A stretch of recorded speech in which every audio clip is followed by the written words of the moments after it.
Hi there, Dr. Aruna, holistic psychiatrist from Trinergy Health and Psychiatry 2.0.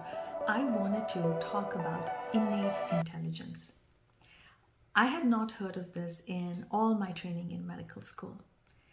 In mainstream medicine and psychiatry, we view the mind-body system much like a car mechanic would view the car, devoid of awareness and intelligence. And when a disease happens, we see this as a breakdown, as a fault in the system. And much like a car mechanic, we are told that we need physicians and the healthcare system to swoop in and save us from our diseases. But when I switched over to holistic medicine, in every other system of holistic medicine, from Ayurveda, Chinese medicine to naturopathic medicine and chiropractic care, I began to hear the concept of innate intelligence. In Ayurveda, we call it prana. In Chinese medicine, it is referred to as qi. In chiropractic medicine, it's called the vital force or vitality. But in all these schools of alternative medicine and healing traditions, there is a recognition that we all possess this innate inner intelligence that is always guiding our path in life.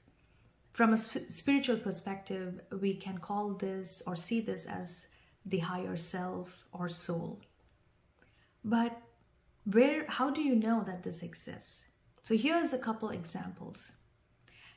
Now, in the formation of a baby, a single cell zygote divides itself into many cells, and then there is so much of differentiation and maturation happening so that the single cell zygote eventually in 9 months' time becomes a fully formed human baby. So many things can go wrong in this process. But the miracle of life is that many babies are born healthy and ready to take on this world. Who is directing that? Who is directing that one cell zygote to differentiate into nervous tissue, skin tissue, gut tissue, liver tissue, ovarian tissue in girls, but testes in boys? Now, in the spiritual tradition and in holistic forms of medicine, we recognize whatever that intelligence is that is directing the cells in this manner, that intelligence itself is recognized as the inner intelligence or the higher self.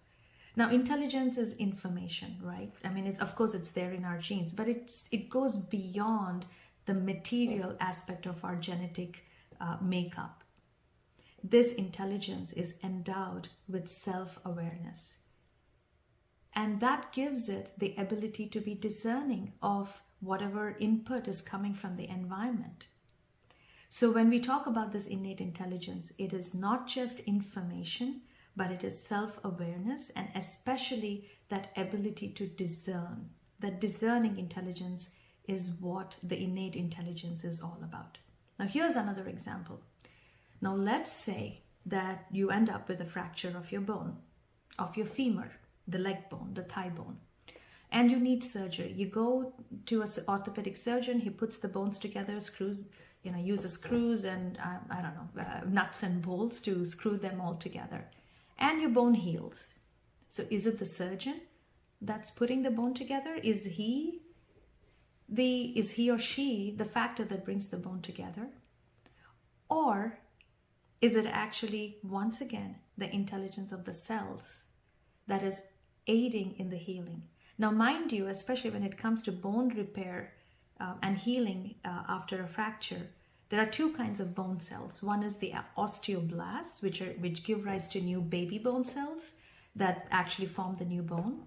But then we have a whole another class of cells known as osteoclasts, which are basically the chiseling cells. Now, it is under the influence of the osteoclasts that the new bone that is being formed will end up looking like a thigh bone, like the femur, and not like the humerus or your arm bone. It'll also not look like your leg bones, like the tibia and the fibula. But it'll only end up finally looking like the femur that it was before. This is how I recognize that there is an inner intelligence. And how do you connect with it? The best way to connect with this inner intelligence is to quiet the chatter of your mind through meditation. Focus on your breath. Close your eyes, find a calm space, and focus on your breath. Any thought that comes in, let it go. Do not go with it.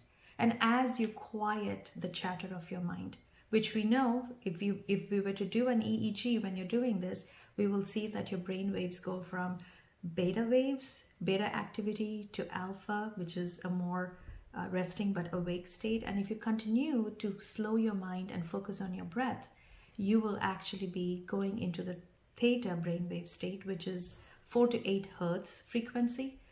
And this is considered the door to the subconscious mind. And this is the space, or this is the time, or this is the frequency where you can actually connect with your own innate intelligence. Any deeper than that, I mean, you can actually go into deep sleep. We don't want to go, I mean, if it's time for you to go to bed, go fall off into deep sleep. But it is in this theta state is when you can connect with your own higher self or innate intelligence. So when you're having any problem that's bothering you, a big question in life, or even just ask yourself the big questions of life. Who am I? What is my purpose? What am I doing here in this life? But meditate on these questions and wait for the answers to come up. This is one way to connect with your higher self. I hope this was helpful. Let me know what are the questions you want me to give answers to. Take care. Much love and good mental health.